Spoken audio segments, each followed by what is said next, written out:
సనాతన ధర్మం అంటే ఈ మనిషికి తెలుసా? ఫస్ట్ సాక్షాత్తు నువ్వు ఆ కూటమిలో ఉన్నావు. సాక్షాత్తు చంద్రబాబు నాయుడు నీ కళ్ళ ఎదుటే ఈ తప్పు చేసినాడు. తప్పు అని నీకే కాదు, సామాన్యునికి 6 ఏళ్ల పిల్లోనికి కూడా కనిపిస్తూ ఉంది నీతో సహా. మరి నీ కళ్ళ ఎదుటే కనిపిస్తూ ఉన్నప్పుడు నీ కళ్ళ ఎదుటే వెంకటేశ్వర స్వామి ప్రతిష్టను తగ్గిస్తూ, వెంకటేశ్వర స్వామి లడ్డు విశిష్టతను తగ్గిస్తూ, కావాలని దుర్బుద్ధితో రాజకీయాలతో రాజకీయ లబ్ధి పొందేందుకు ఇన్ని కోట్ల మంది వెంకటేశ్వర స్వామి భక్తుల మనసుల్లో ఒక అనుమానం క్రియేట్ చేయడం, దానివల్ల అపవిత్రత తిరుమల తిరుపతి దేవస్థానానికి, తిరుపతి లడ్డు విశిష్టతకు తగ్గిస్తూ జరిగినప్పుడు అందులో నువ్వు కూడా భాగమై, నువ్వు కూడా అది అబద్ధం అని తెలిసి, నువ్వు కూడా ఆ అబద్ధానికి రెక్కలు కట్టి, నువ్వు కూడా అదే దుష్ప్రచారాన్ని చేయడంలో నువ్వే అడుగులు ముందుకు వేస్తూ ఉన్నప్పుడు ఎక్కడ సనాతన ధర్మం గురించి నువ్వు మాట్లాడుతావు? హిందువుల మీద దాడి జరిగినా ఖండించలేదు, గుళ్ళో అవినీతి జరిగినా ఖండించలేదు, సనాతన ధర్మం గురించి మాట్లాడినా ఖండించలేదు, రాముడు చెయ్యి నరికినా తల నరికినా ఖండించలేదు, రథం కాల్ చేసినా స్పందించలేదు, దేనికి స్పందించలేదు. తల్లికి చెల్లికి గల్లీలో నాయకుడికి కూడా ఏ విషయంలో కూడా స్పందించలేదు. అమర్నాథ్ని తగలబెట్టినప్పుడే స్పందించుంటే ఇలాంటి దాకా వచ్చేది కాదు కదా వైసీపీ పార్టీ. అమర్నాథ్ని తగలబెట్టినప్పుడు, డాక్టర్ సుధాకర్ని చంపినప్పుడే స్పందించుంటే ఇలాంటి పరిస్థితి వచ్చుండేది కాదు కదా జగన్మోహన్ రెడ్డికి. అదే విషయంలో పవన్ కళ్యాణ్ గారు మదర్ గురించి, పవన్ కళ్యాణ్ గారి ఫ్యామిలీలో పిల్లల గురించి మాట్లాడినప్పుడు స్పందించుంటే తప్పు, నువ్వు అలా తిట్టకూడదు అనుకుంటే నీకు ఈరోజు ఈ స్పందన వచ్చేది కాదు కదా. నువ్వు 11కు పడిపోయాడు కాదు కదా. మేము ఎందుకు తాలిం దినుసులు గాళ్ళు అంటున్నాం అంటే వీళ్ళు ఎందుకు పనికిరాని వాళ్ళు. జగన్మోహన్ రెడ్డి వండుకో, సేరు బియ్యం వండుకో, దే తిని పడుకో, అంత మట్టుకే. ఇంకొక జన్మెత్తిన జగన్మోహన్ రెడ్డికి నాకు తెలిసినంత మట్టుకి ఏ కమ్యూనిటీలో కూడా జగన్మోహన్ రెడ్డిని దగ్గరగా చూసిన ఏ వ్యక్తులు కూడా, వాళ్ళ నాయకులను చూసిన ఏ వ్యక్తులు కూడా జగన్మోహన్ రెడ్డికి ఓటు కాదు కదా, రాజకీయ భవిష్యత్తే ఉండదు. మేము గతంలో పవన్ కళ్యాణ్ గారికి 4 సంవత్సరాల క్రితం కులం పేరు పెట్టి ఇష్టం వచ్చినట్టు పవన్ కళ్యాణ్ గారి ఫ్యామిలీని తిట్టినప్పుడు మేము అప్పుడు వైసీపీలో ఉన్నాం. బయటకు వచ్చాం, నీ సంగతి ఏంటో తెలుస్తూ ఉన్నాం.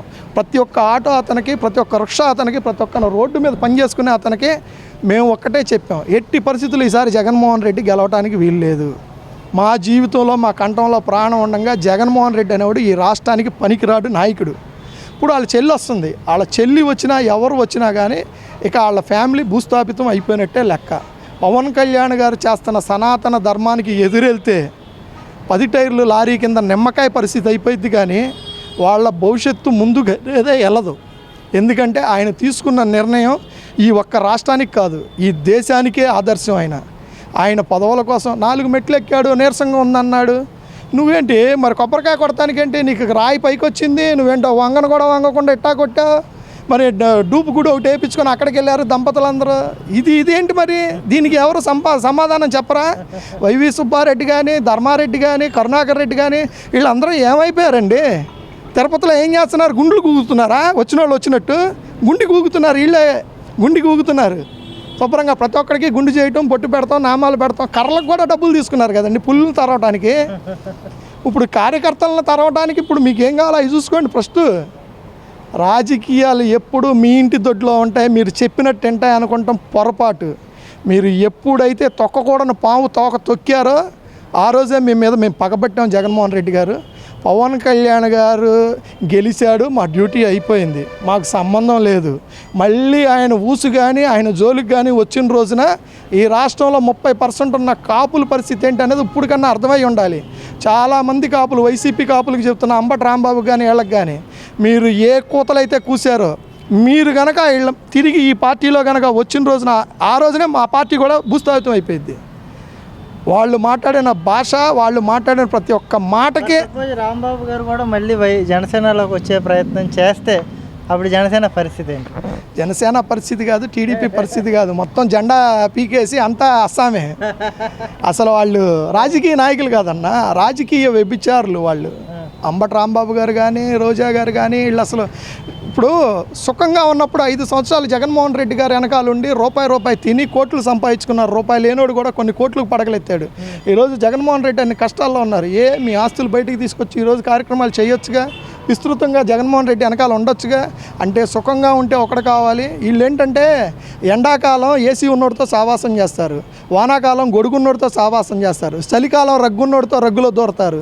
ఇలాంటి రాజకీయ నాయకులు ఉన్నంత కాలం ఈ రాష్ట్ర పరిస్థితి ఇలాగే ఉంటుంది. ఇలాంటి వాళ్ళు మాత్రం దయచేసి చంద్రబాబు గారు కానీ జనసేనలో ఉన్నటువంటి పెద్ద నాయకులు కానీ ఎట్టి పరిస్థితుల్లో జాయిన్ చేసుకోవద్దండి. వీళ్ళు కాలాలకు అనుగుణంగా మారే మన నక్కలు తోడేళ్ళు అంటారు కదా, ఆ జాతికి సంబంధించిన నాయకులు వీళ్ళు నాయకులు కాదు. నాయకులు పేరు చెప్పుకొని తెల్ల బట్టలు వేసుకొని కారుల్లో తిరుగుతున్నటువంటి సాధారణ ఊసరవల్లులు.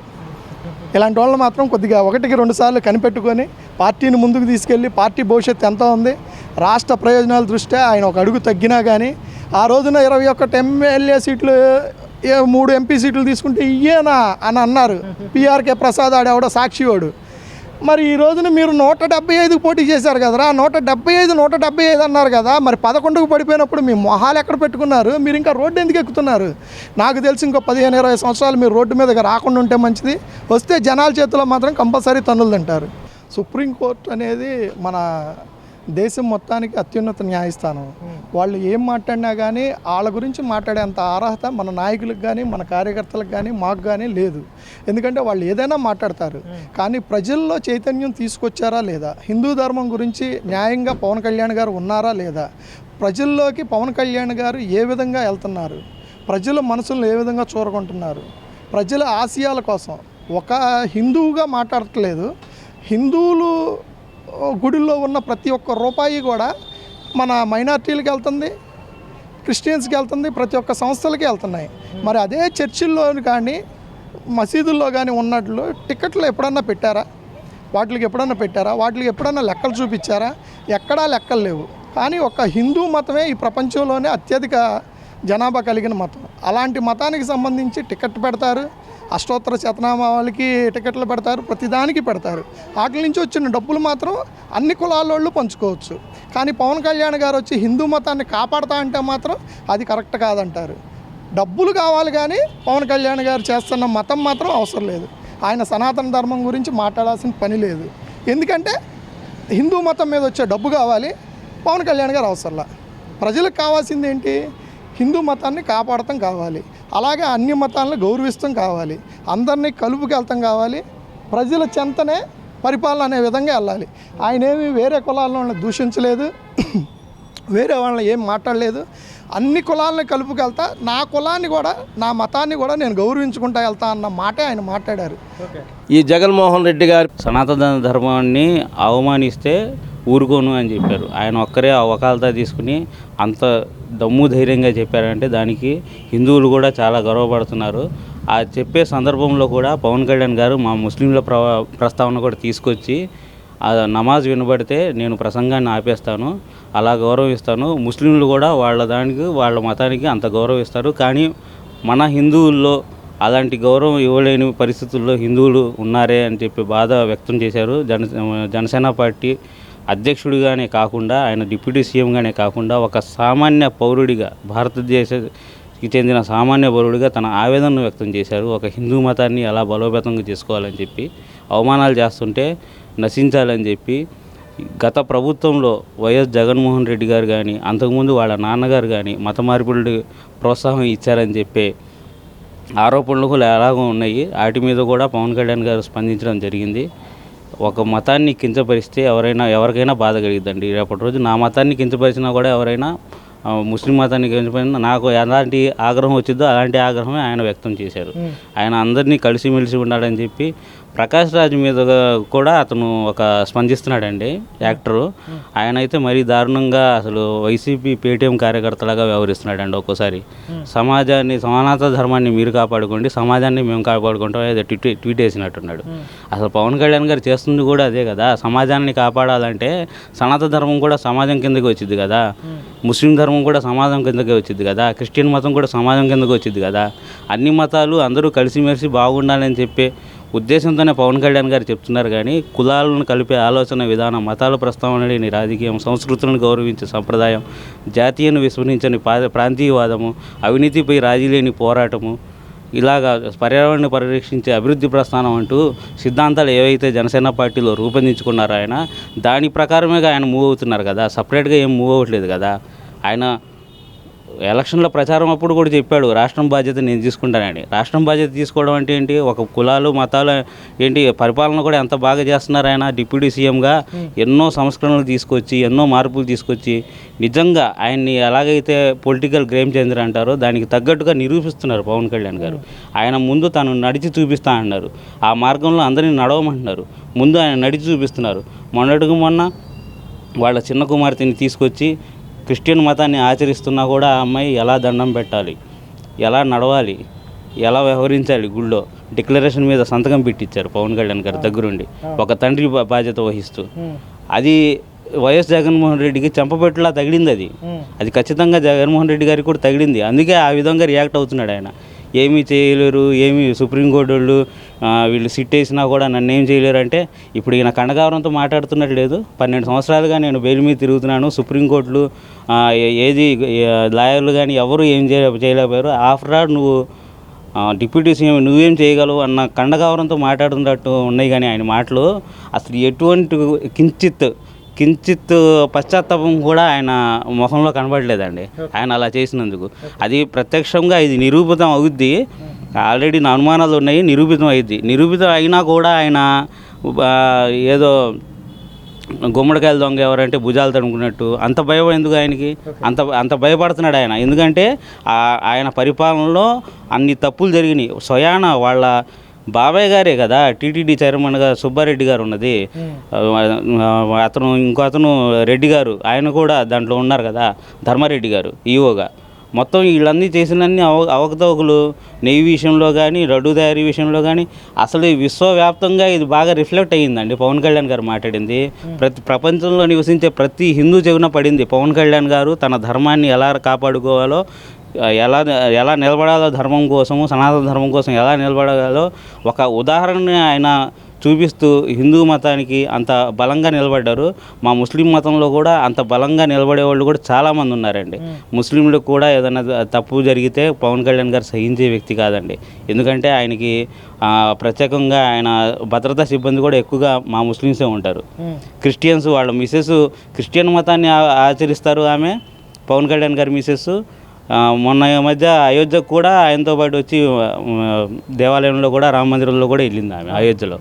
అలాగా కుల మతాలు ప్రాంతాలకు అతీతంగా మెగా ఫ్యామిలీ పవన్ కళ్యాణ్ గారు అని కాదు, చిరంజీవి గారు కూడా ప్రజారాజ్యం పార్టీలో ఉన్నప్పుడు జ్యోతిబా పూలే గారిని ఆదర్శంగా తీసుకుని, మహాత్మా జ్యోతిబా పూలేని వీళ్ళందరినీ ఆదర్శంగా తీసుకుని పార్టీ స్థాపించారు. ఇప్పుడు ఉదయనిధి ఉన్నాడు స్టాలిన్ కొడుకు డిప్యూటీ సీఎం, ఆయన కూడా సనాతన ధర్మాన్ని మేము రూపురేఖలు లేకుండా చేస్తామని చెప్పి ఆయన ఏదో మాట్లాడాడు. ఆయన్ని కూడా కౌంటర్ ఇస్తూ చెప్పారు పవన్ కళ్యాణ్ గారు. ఒక మతాన్ని ఎప్పుడు తగ్గించి చూడకూడదండి, మన మతాన్ని మనం ఎంత ఇష్టంగా ప్రార్థిస్తామో ఇతర మతాలను కూడా అంతే ఇష్టంగా గౌరవించాలని చెప్పిన ఏకైక నాయకుడు పవన్ కళ్యాణ్ గారండి. అన్ని మతాలను గౌరవిస్తాను, నేను చర్చిలకు వెళ్తాను, మసీదులకు వెళ్తాను. హిందూ మతం మీద మరి వాళ్ళలో ఉన్నటువంటి ఐక్యత హిందూ మతంలో లేదని చెప్పి మీరు కూడా ఐక్యంగా ఉండమని చెప్పడమే జరిగింది తప్ప ఆయన హిందూ మతాన్ని భుజాన వేసుకుంటానని చెప్పలేదు. ఇవన్నీ కూడా ప్రజలు అర్థం చేసుకున్నారు. ఈ రోజున హిందూ మతాన్ని నాశనం చేయాలనుకున్నా, మత కలహాలు పెట్టాలనుకున్నా, అధికారంలో రావడం కోసం కలలుగానే జగన్మోహన్ రెడ్డి గారు లాంటి వాళ్ళు నీచులు మాత్రమే చేస్తారు. దాన్ని ప్రజలు ఎప్పుడూ అంగీకరించరు, అందులో అనుమానం లేదు. వాళ్ళకి ఇంకా సిగ్గు వచ్చినట్టుగా కనిపించట్లేదు. ఇంకా ఈ ప్రజలు మెచ్చినటువంటి ఎన్డీఏ కూటమి ప్రభుత్వాన్ని చికాకులు పెట్టడం కోసం ఈ మత రాజకీయాలు చేయటం అనేది ఈ రోజున జగన్మోహన్ రెడ్డి గారి వైసీపీ ప్రభుత్వం, వైసీపీ వాళ్ళకి నిత్యకృత్యంగా మారింది. అంటే వీళ్ళు ఎందుకు చేస్తున్నారంటే తినమరిగిన కోడి ఇల్లుక్కి కూసిందంట. అధికారాన్ని 5 సంవత్సరాలు అనుభవించి ప్రజలను ఇబ్బందులు పెట్టి ఇసుక రూపంలో కానీ, మద్యం రూపంలో కానీ, కాంట్రాక్టుల రూపంలో కానీ, తిరుపతి దేవస్థానం యొక్క లడ్డూలు ఆ సంపద మీద కానీ, దర్శనాల మీద కానీ 500 రూపాయల దర్శనాన్ని కూడా 5,000 రూపాయలు 10,000 రూపాయలు కూడా అమ్ముకున్న ఈ విధంగా అక్రమంగా డబ్బులు సంపాదించుకున్నటువంటి అలవాటు ఉండటం వల్ల వాళ్ళు వెంటనే జీర్ణించుకోలేనటువంటి దుస్థితిలో ఉండి ఈ రోజున ప్రజలు మెచ్చిన ప్రభుత్వం, ప్రజల కోసం పనిచేసేటటువంటి చంద్రబాబు నాయుడు గారిని, మరి అట్లాగే పవన్ కళ్యాణ్ గారిని విమర్శించడం కోసం ఈ మతాన్ని అడ్డు పెట్టుకొని మత రాజకీయాలు చేయాలని అనుకుంటున్నారు.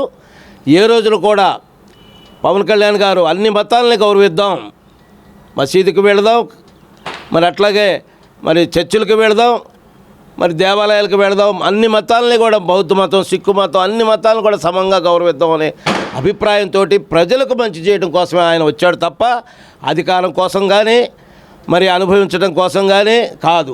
ఇది అందరూ ప్రజలు అర్థం చేసుకున్నారు. ఏ రోజులు కూడా ఇక్కడ మత రాజకీయాలు జరగవు.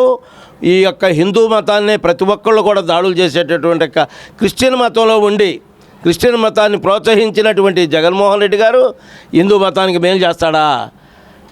వాళ్ళ రాష్ట్రపతి డిక్లరేషన్ ఇచ్చి తిరుమల దేవస్థానంలో సోనియా గాంధీ గారు ఇటువంటి వాళ్ళు పెద్ద పెద్ద వాళ్ళే డిక్లరేషన్ ఏంటంటే నేను ఈ భగవంతుడిని గౌరవిస్తున్నాను అని చెప్పటమే, అంతేగాని ఆయన ఆస్తులన్నీ తీసుకొచ్చి అక్కడ పోయటం కాదు.